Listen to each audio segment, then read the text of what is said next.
Hello, my name is Lon Dowell. I am the Global Director for IRIDEX's Retina business. Today, we're in Barcelona, Spain, along with 5,000 registrants to attend the 2017 Euretina meeting. While here in this beautiful and historic city, we have sponsored an educational symposium hosted by world-renowned retina specialists that have presented several cases based on our tissue-sparing MicroPulse technology. Please join me in viewing our recap of this exciting event and make sure to join IRIDEX at the 2017 ESCRS meeting in Lisbon, where we will present an educational symposium on MicroPulse transscleral cyclophotocoagulation. And to stay up to date, please visit iridex.com and be sure to follow us on all social media. So good morning to everyone. Buenos dias. Thank you for coming. And thank you to IRIDEX for organizing this meeting. And most of all, thank you to our esteemed presenters who are here and who comes from distant places. So we have the pleasure to have Professor Marco Zarbin, who is the chair of the Institute of Ophthalmology and Visual Science at the University of New Jersey. And we have Dr. Munir Eskab, who is a vitreoretinal surgeon and who is using a lot of MicroPulse laser, and he's from Colombia. Okay, so we will start immediately this session on the use of the MicroPulse IRIDEX laser in vascular macular diseases. And the first presentation will be by Professor Marco Zarbin on the science, benefits, and utility of MicroPulse technology. Please, Marco, come. So I thought I would begin by just showing you very quickly a patient who was referred to me who had had central serous retinopathy for more than 6 months and diffuse leakage of the RPE. And I treated him with MicroPulse laser, and literally 1 month later, the fluid was gone. So this is to just prove to you that MicroPulse actually does work. And if you need to convince yourself in your own practice, I think central serous patients are really the perfect cases to begin with because they respond so rapidly. What I'd like to talk about is how MicroPulse operates and in principle how it might work biologically. So the idea of the MicroPulse is rather than giving a continuous delivery of energy, the energy is delivered into short bursts. And you can see on on your left, with continuous conventional laser, the energy is delivered for the entire time that you are activating the laser. Whereas in MicroPulse, it's just a short burst of energy delivery.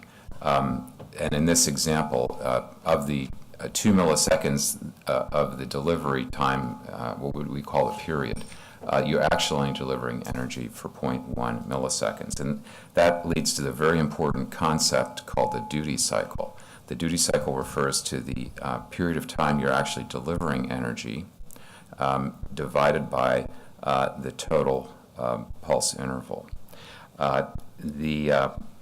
In this case, it's a 5% duty cycle, and I think that in general you'll find the safest duty cycle is 5%, and you'll see a little bit of data that suggests that that's true in a few minutes. If you were to plot on the y-axis the temperature of the target tissue as a function of time on the x-axis with continuous laser, let's see if I have an arrow. Is there a pointer? So this is a pointer. Oh, so it should work. Oh, yeah, here we are. Thank you. So you can see with a continuous laser, the temperature is just continuously increasing, which means the heat is radiating from the target tissue, which has the chromophore, so that's the RPE cells, all the way into the retina. And of course, once the temperature is increased by 10 degrees Celsius, you coagulate the tissue and precipitate proteins. So what the MicroPulse does is it chops the energy delivery into little intervals. And in the 15% duty cycle, as you continuously deliver pulses, you see a gradual increase in the temperature of the target tissue. But as you decrease the duty cycle, you actually eliminate that gradual increase in the temperature of the target tissue. And you also confine the area of temperature elevation to a smaller and smaller distance. Ultimately, our goal with MicroPulse is to confine the energy delivery to the retinal pigment epithelial cells. So this is how it reduces thermal buildup, and this is how MicroPulse reduces collateral damage to the retina.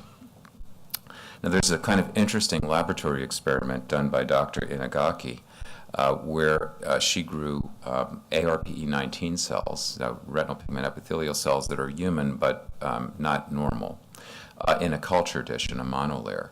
And she used the MicroPulse laser at different powers and for different durations of laser exposure. So in her case, she used a 15% duty cycle.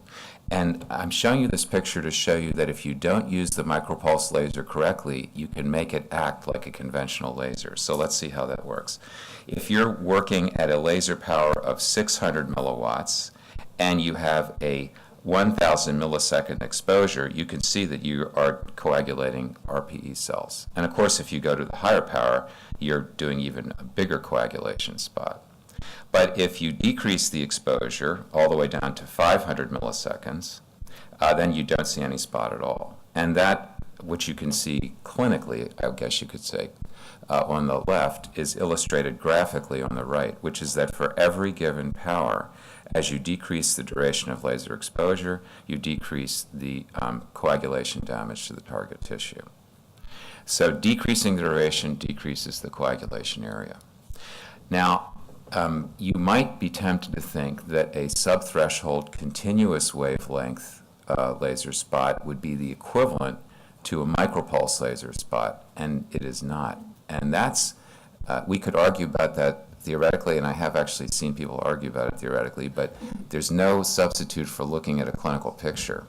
And this is a barely visible patterned spot, and what you can see is that there's damage to the retinal pigment epithelium, and these white columns represent damage to the retina with retinal edema.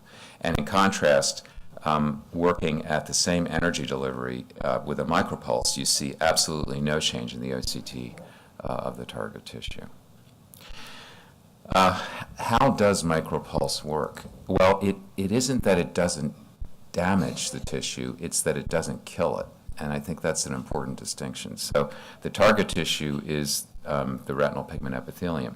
Now, if you use a conventional laser spot, so this is a schematic drawing of a conventional laser spot, what you'll see is necrosis of tissue in the center of the spot, and at the perimeter of the spot you see a tissue that's damaged but not dead and not destined to die either. And it's that tissue, in the case of the conventional laser, that produces the biological molecules that have the therapeutic effect of the laser.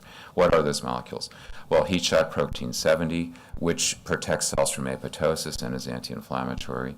Pigment epithelial-derived factor, which among other things is anti-angiogenic. Thrombospondin 1, which is anti-angiogenic. Stromal cell-derived factor 1, which recruits bone marrow-derived reparative cells. And beta-actin, which is important for the reorganization of the RP cells after they recover from the injury. The difference between the conventional laser, which is shown on the left, and the MicroPulse laser, which is shown on the right, is simply that there's no central area of necrosis. So everywhere you're treating turns into a little factory, you could say, that produces these molecules that have a therapeutic benefit for the retina.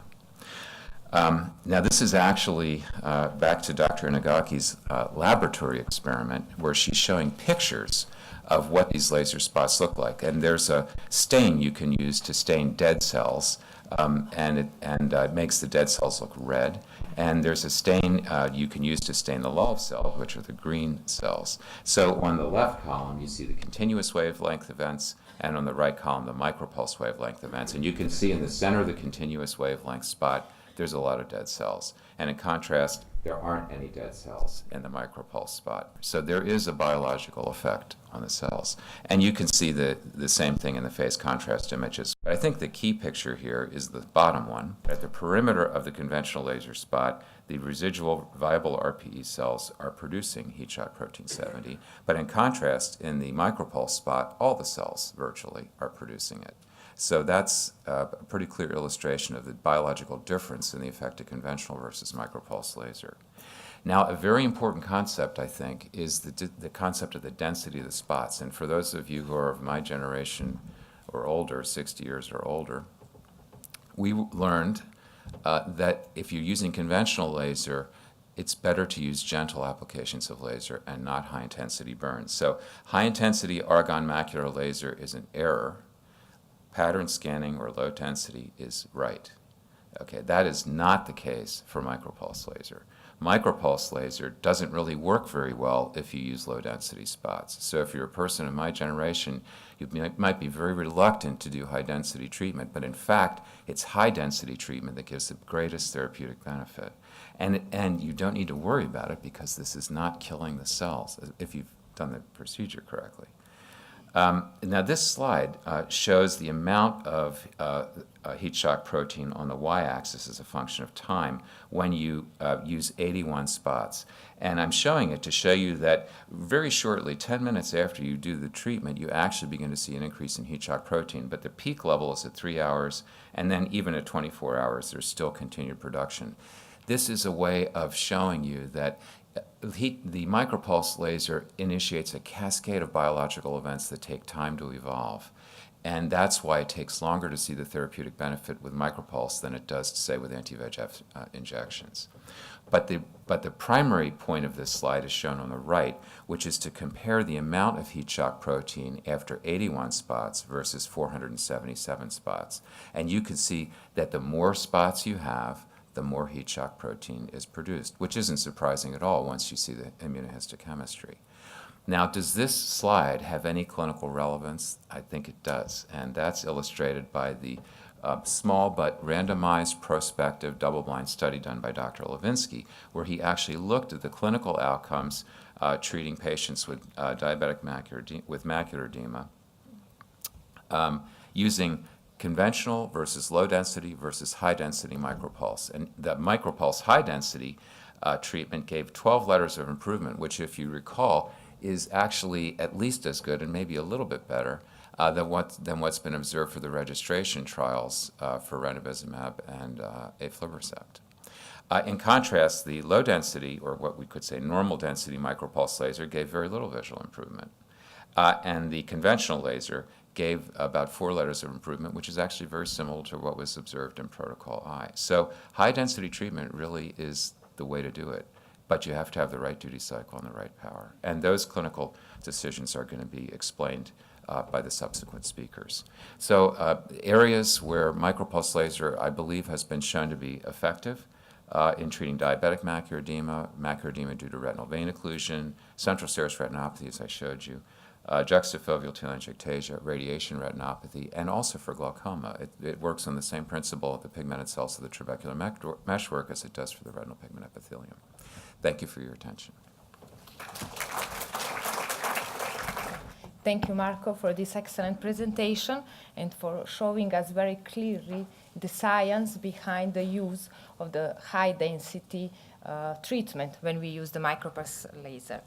So now I will talk to you about micropulse laser in diabetic macular edema, morphologic and functional safety and efficacy. So recently there is an increasing body of scientific evidence of the use of subthreshold micropulse laser in retinal diseases, especially diabetic retinopathy and diabetic macular edema, for sure, central serous chorioretinopathy, macular edema due to branch retinal vein occlusion, and so on. So in the era of the intravitreal injections, definitely the indications, the technique, and also the treatment algorithms of the use of laser have all been changed. But the laser treatment still exists in diabetic macular edema, and it has been largely proven by all the randomized clinical trials evaluating anti-VEGF treatments in diabetic macular edema, because they show that approximately half of the patients in the trials still need laser for persistent macular edema. So recently, a meta-analysis of the randomized clinical trials that evaluated and compared subthreshold micropulse laser versus conventional ETDRS laser in diabetic macular edema, evaluating approximately 400 eyes, of which approximately half were treated with subthreshold laser and half with conventional laser, showed that subthreshold laser gives better results in the term of visual acuity results when compared to the conventional laser, whereas there was no difference, significant difference, in the results of central retinal thickness changes after the treatment. So we all know that when we perform the standard ETDRS laser, we can all see the spots on the fundus where we perform the laser treatment. And it is clearly seen on almost any imaging modality we use for the evaluation of the retina. Whereas when we perform the subthreshold laser, we do not see any changes on the fundus. And how it is safe, recently, Jeff Luttrell and Stephen Sinclair published a paper where they performed subthreshold micropulse laser even in the fovea in mild center-involving diabetic macular edema in patients with good visual acuity, and they did not find any changes on fundus autofluorescence or fluorescein angiography after the treatment. Even more, subthreshold micropulse laser can increase a visual function when evaluated with microperimetry. So it can increase retinal sensitivity in the macular area, whereas standard ETDRS laser decreases retinal sensitivity. And this was evaluated in a, although small but randomized and prospective trial of the duration of 1 year. Here I can show you a case. This is a case treated with 810 nanometers micropulse laser, so with the infrared wavelength. You can see the patient before the treatment, 3 months after and 6 months after. You can see progressive decrease in hard exudates and increase in retinal sensitivity in the central area. Or another case treated with a 577 nanometer micropulse laser, so with the yellow wavelength. This is before the treatment, 6 months after the treatment, and you can clearly see that there are no signs on fundus imaging of the laser treatment, and you can see also increase in retinal sensitivity and decrease in retinal thickness. And when we evaluated and compared the two wavelengths in diabetic macular edema, using the predefined settings, so using the smallest duty cycle, it is 5% duty cycle, the small spot size, so 100 or 125 microns, and using similar power settings, we did not find any difference between the two treatments, and we find that both wavelengths are able to increase retinal sensitivity as soon as of 3 months after the treatment. We did not find any changes on fundus autofluorescence and no changes in the outer retina on spectral domain OCT, and no decrease but increase in retinal sensitivity. We also did not find any changes in choroidal thickness after the treatment. So we can say that the subthreshold micropulse laser, in order to be safe and effective treatment, you should use the lowest duty cycle, so 5%, small spot size. You should perform the high density treatment, and you can even perform multiple retreatments over the same area. It has been shown recently that it is more effective if you perform it in patients who have central retinal thickness up to 400 microns. And therefore, it can be indicated in those so-called mild center-involving diabetic macular edema, so looking at the retinal thickness cutoff, then in non-center-involving diabetic macular edema, but it can also be added to the intravitreal injections. So let's see some of the cases. This is the patient before the treatment, so you can see the center-involving diabetic macular edema. You can see visual acuity, 75 letters ETDRS. This is 3 months after the treatment, already progressive decrease in retinal thickness, and also increase in 5 letters in the ETDRS score. Here are the images of the same patients. You can see NFAS images on the OCT angiography, and you can see progressive decrease of the extension of the retinal cysts on these images.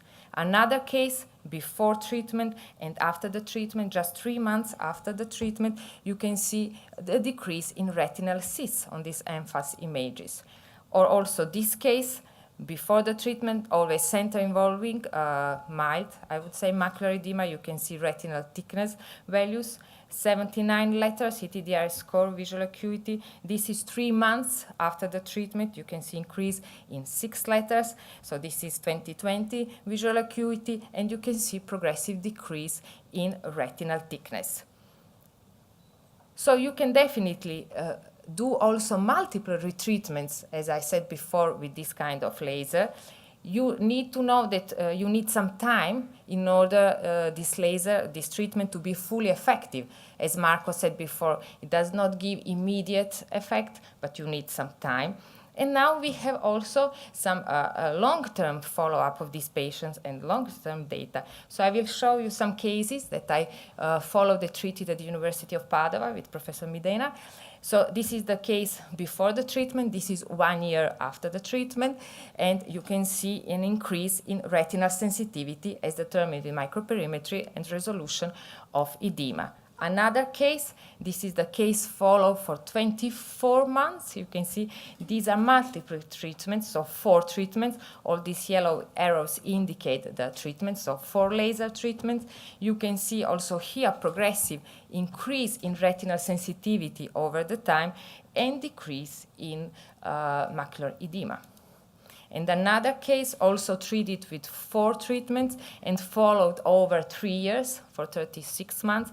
You can see the progressive decrease in hard exudates. You see that it is not a rapid process, but it is quite slowly. But at the end, you see the results. You can see good values of retinal sensitivity and decrease in retinal thickness.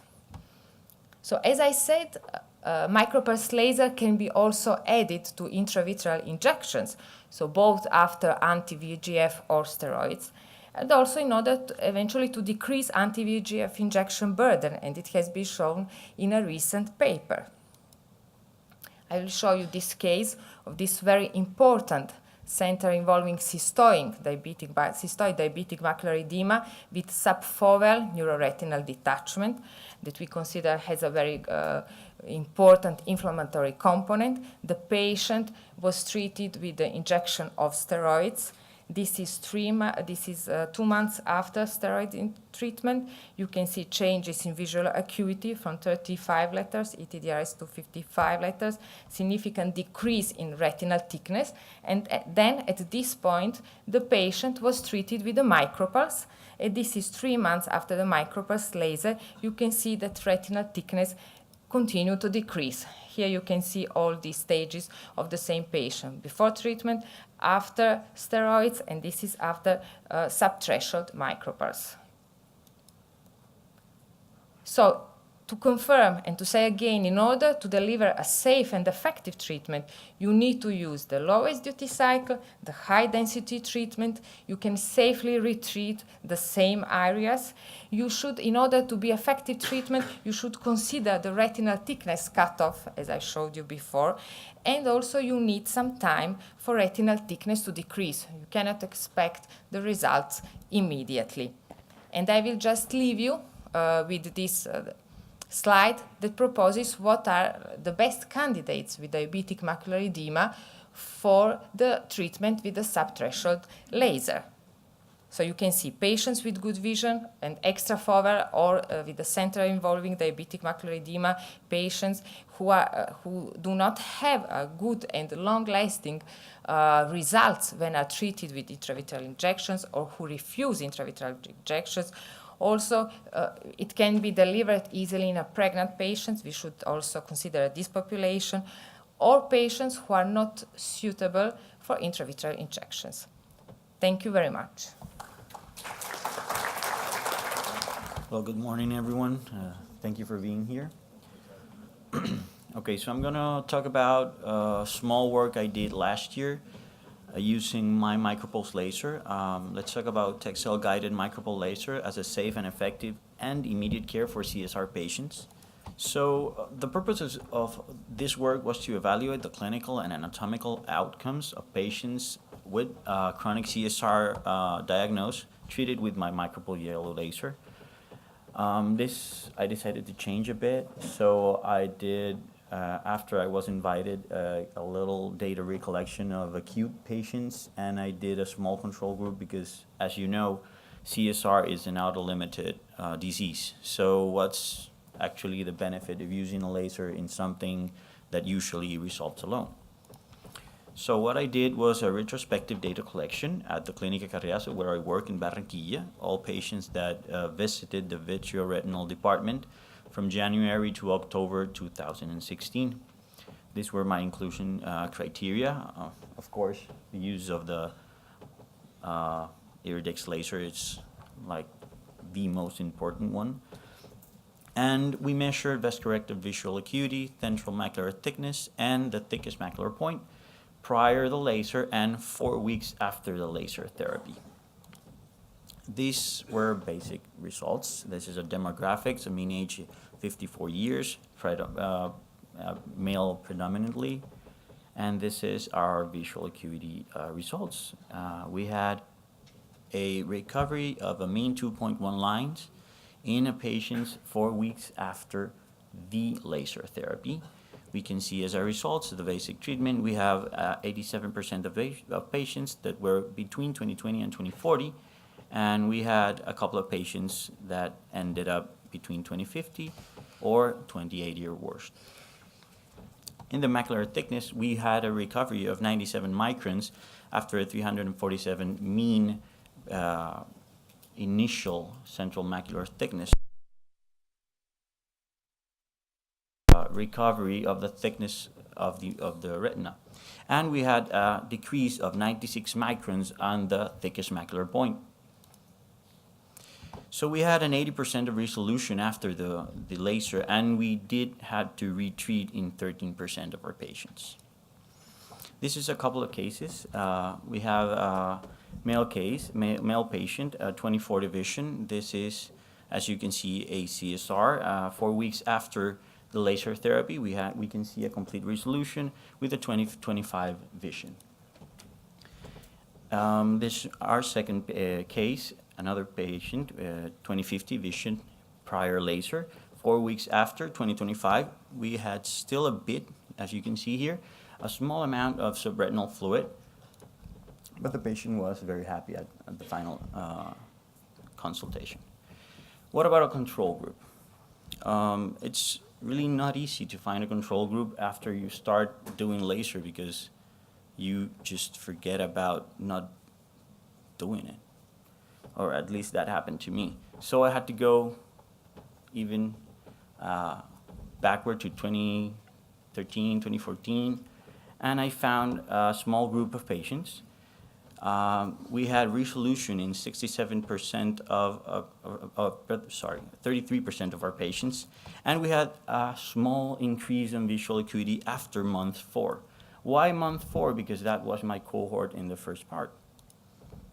In the control group, we can see that the initial thickness of the macula, it was 335 microns, and we had a very small decrease, just 14 microns. As you can see, in chronic CSR, it's just the same if you do or not. And in acute CSR, it's where things change. Again, why doing it? The fact that you usually don't have anything to offer a patient within a CSR, it's very important for my patients. I mean, when you have a 43-year-old male that's currently stressed, and he comes with a decrease on his visual acuity, and you said, no, let's wait a couple of months. He usually doesn't like it. And being honest, the fact that you can offer him something, it's like the plus side of really having it. In acute CSR, we had a really small decrease on the central macular thickness, just 47 microns, but still we had a relatively better results than just waiting 2 months with a 27 micron decrease on the central macular thickness. And when we see visual acuity pre-laser, we had 0.4 in decimal, that's about 2060, 2080, versus a 2025 mean visual acuity after the laser 4 weeks after. And in the control group, we had a 2030, 2040 final vision. So results of week 4, you can see we had a complete resolution in 81% of the patients versus a 75% of our patients. That's not that far apart, but still. And we usually, well, we can conclude the results are very comparable with a lot of studies. What I did was very compatible with the papers that are already written in CSR. We had more than a 70% resolution. We had a very significant decrease in the macular thickness with no evident changes on the RPE. The clinical and anatomical results speaks for themselves. Even in cases who were treated priorly with other lasers, we had no damage on the RPE, we had no retinal damage, and we do consider micropulse retinal therapy as a useful and safe treatment in patients with acute and chronic CSR. But I do believe that we have to do more. And again, why you do it in acute CSR? Because it's the best, for me, the safest, and the quickest option I have. And when you have a patient that's really stressed, why should we wait? This is our TXL treatment. As you can see in the video down here, you have no permanent scarring. You cannot see the spot once you shoot at it. This is my parameters. These are my parameters. My spot size is 200 microns. I use the focal grid. The power depends on many patients. We do, or at least I do, t-test where I just personalize every treatment depending on the initial scar. I do a continuous wave spot outside the macula, and when I find a visible scar, I take that power, I pass my micropulse to a 5% duty cycle, multiply it by 4, and that's my power. So I usually do between 360 to 400, 400 something. I deliver a 7 times 7 grid, no space between, so I have a very high density treatment. And when I do acute CSR, I just go to the leakage point, and when I'm doing chronic, I do the leakage point and the whole compromised area. The fact that we can do this grid, as you can see, really facilitates the whole work. But more importantly, I think the physician expectations are very, very considerable here. You have no visual tissue change during any time of the treatment or after the treatment. Usually at the beginning we undertreat. I have to be honest, the first patient I did CSR didn't have any changes. I think I did like 50% of the power I had to do, and I just was really afraid of just going through the fovea. The low intensity, high density applications lead to the quality of results. We have to have patience because, as Dr. Marco and Dr. Estela told, the results are slower than what we want. It can be safely repeated. Patients have no discomfort compared with the intraocular injections, and the fact that you don't have to put anything in their eye is just a plus here. We can see a subjective improvement of the vision, even though we don't have our complete resolution of the swelling of the macula or the edema.